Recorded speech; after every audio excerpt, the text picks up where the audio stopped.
ସାହିତ୍ୟରେ ଭଲ ହଉଥିଲା। ଥାନାଟା ଏକୁଟିଆ ଲାଗୁଛି, କେହି ଗୋଟେ ନାହାନ୍ତି। ଯିଏ ଆଉଛନ୍ତି ସିଏ ଯାଉଛନ୍ତି, ଆଉ ମତେ କାହିଁକି ଏଠି ବାନ୍ଧିକି ରଖିଛନ୍ତି? ଏବେ ଗୋଟେ ମ୍ୟାଡାମ ଥିଲା ଯେ ତାକୁ ଟିକେ ଅନଉଥିଲା ମଣିଷ, ସିଏ ବି ନାହିଁ। କଣ ହଉଛି ଦେଖାଯାଉ।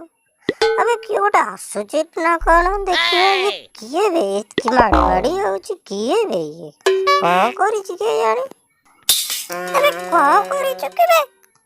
ଏମିତି କଥା ବାନ୍ଧିକି ବାଡେଇ ଆଣୁଛନ୍ତି।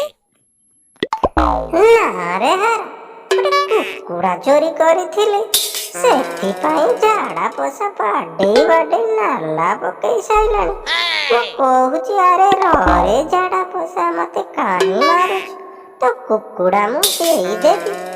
ଶୁଣୁନାହିଁ ମୋ କଥା, ବାଡେଇ ଦେଖୁନା ନାଲା ପକେଇ ଦେଇ ଥାନାକୁ ଆଣିଛି ଫେରେ ମାଡ଼ କହିବାକୁ। ଝାଡ଼ା ପଶାକୁ କହିଛି ତ କେତେ କହିବି? ଆଉ ତମେ କଣଟା କରିଛ? ନା ବେ ମୁଁ କଣ କରିବି? ଗୋଟେ ଅଣ୍ଡା ଚୋରି କରିଥିଲି ଯେ 8 ଦିନ ହେଲାଣି ଥାନାରେ ପଶିଛି।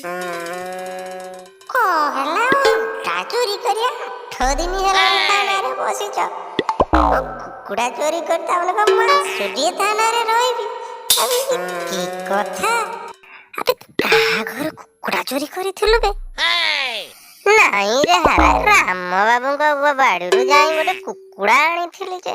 କଣ ହେଲା? ରାମ ବାବୁଙ୍କଠୁ କୁକୁଡ଼ା ଚୋରି କରିଥିଲୁ? ଆରେ ମୁଁ ତାଙ୍କରି ଘରୁ ଅଣ୍ଡା ଚୋରି କରିଥିଲି ଯେ। ଯାହା ଶଳା, ଗୋଟେ ଜାଗାରୁ 2 ଜଣ ଯାକ ଚୋରି କରି ଦେଇଛନ୍ତି। ଆଉ ଶଳା ନାମ ନେଲେ ବେଖିଆ। 2-4 ମାସ ଭିତରେ ରହିବା। ହଉ ରହିଯିବା, କଣଟା କରିଥାନ୍ତେ ଘରେ ଯାଇକି। ହଉ ମାସେ କଣ 10 ମାସ ରଖନ୍ତୁ, ଗଣ୍ଡେ ଭଲ ଖାଇବା ପାଇଁ ପାଇଲେ ଗଲା। ଏଇଭଳିଆ କାର୍ଟୁନ ଦେଖିବା ପାଇଁ ତଳେ ରେଡ୍ କଲର ସବସ୍କ୍ରାଇବ ବଟନ ଉପରେ କ୍ଲିକ୍ କରି ଚ୍ୟାନେଲକୁ ସବସ୍କ୍ରାଇବ କରି ରଖନ୍ତୁ, ଆଉ ବେଲ୍ ଆଇକନକୁ ନିଶ୍ଚିନ୍ତ ଦବାନ୍ତୁ।